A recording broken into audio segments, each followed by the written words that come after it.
Hi, salam and peace everyone. Respect, wagwan, ayudo.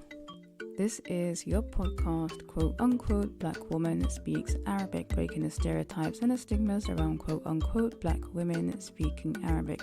My name is Matt Sidiso and I'm a TCK, and the Arabic language happens to be my second language.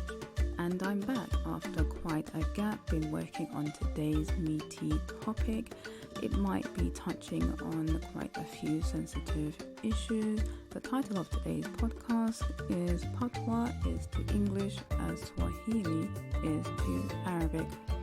The sources that I'll be using in today, they come from thefader.com, the Cambridge Dictionary, Wikipedia, YouTube, and from my own experiences and observations. The Arabic language happens to be a macro language, and it's recognized by the majority of the Arabic-speaking nations to have 20 to 23 acknowledged Arabic dialects. There are up to 30 dialects, and so therefore there are Arabic dialects which are ostracized or marginalized and not embraced by the larger speaking Arabic community. UNESCO has deemed the Arabic language as an important language to the extent that they have established the World Arabic Language Day on the 18th of December.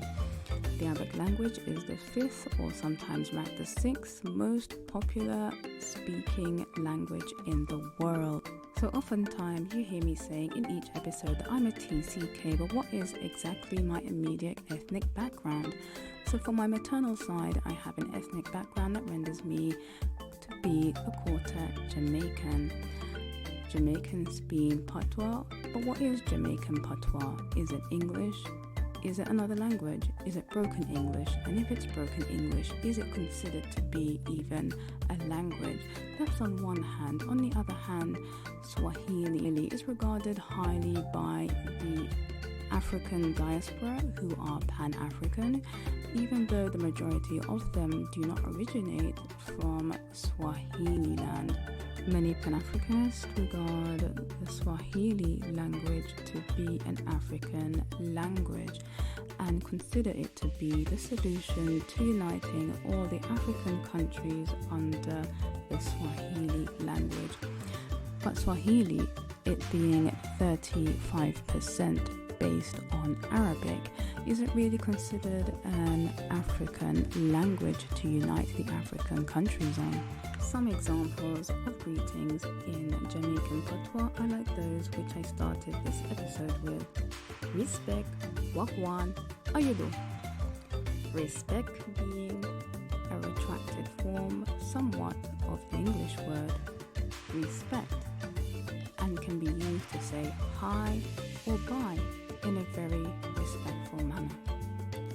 Wagwan sounds like a retracted form of what's going on, and ayudo is a retracted form of how are you doing. And so with the Jamaican Patois having retracted forms of English, is it just that, merely a language with retracted forms of English or even broken English, and worthy of being made a mockery of and not even considered a language? And what about its name? How did it even come to get the name Patois? Have you guys ever wondered about that? Jamaican Patois, I'm sure you'll all agree, has been brought to the forefront from amongst all the Caribbean languages due to the catalytic effect of the world of reggae. Patois being a French word, an old French word, which means local or regional dialect. Rough or uncultivated speech. So let me say that again. Patois is an old French word meaning rough, clumsy, or uncultivated speech.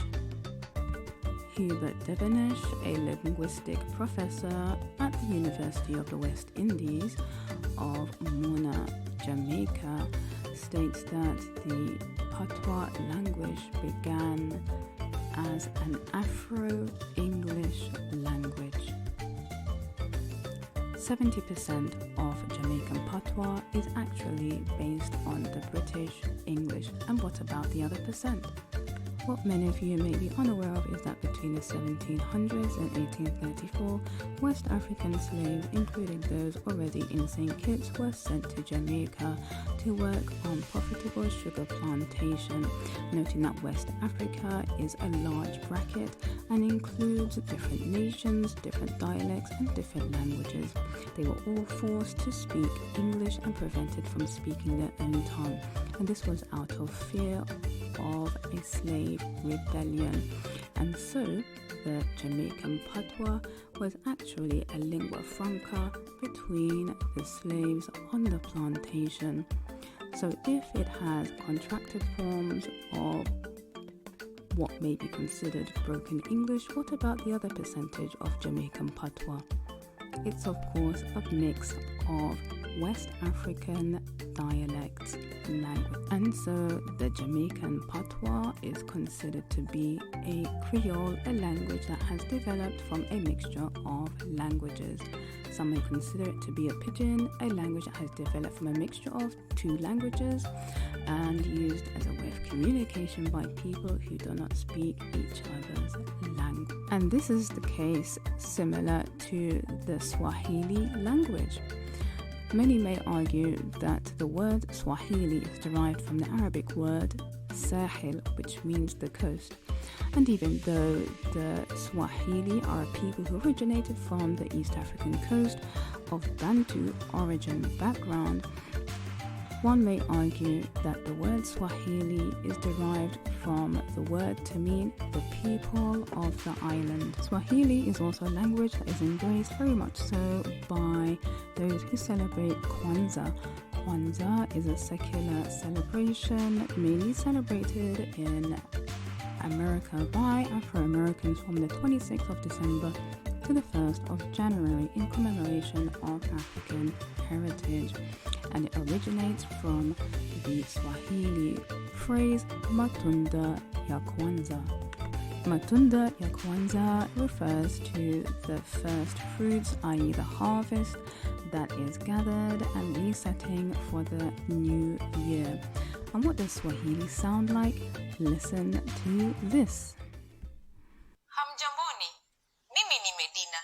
Shukran kwa kuungana na mimi katika kipindi hii.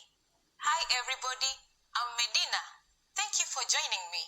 In this series, you're going to learn basic Swahili expressions.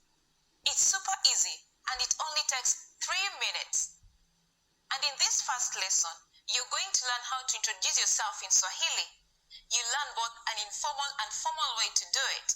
But unlike many other languages, there is not a very big difference between informal and formal speech in Swahili. First, let's see how Kenyan people introduce themselves in an informal situation. Habari, mimi ni Medina. Nina furaha kukutana na wewe. Hi, I'm Medina. Nice to meet you. Habari, mimi ni Medina. Nina furaha kukutana na wewe. Let's break it down. Start with the greeting. Habari, then mimi ni, which is followed by your name. Next, say the phrase Nina furaha kukutana na wewe. Nice to meet you. All together, it is Habari, mimi ni Medina. Nina furaha kukutana na wewe. And that's it for this episode. Patois is to English as Swahili is to Arabic. What are your thoughts? I am curious. Do let me know. Are you perhaps interested in making Afro-Arabic designs or interested in learning modern standard Arabic or Egyptian colloquial Arabic amongst quote-unquote black women? If you are, do join my Facebook group quote-unquote Black Women Learning Arabic. Until the next episode, respect.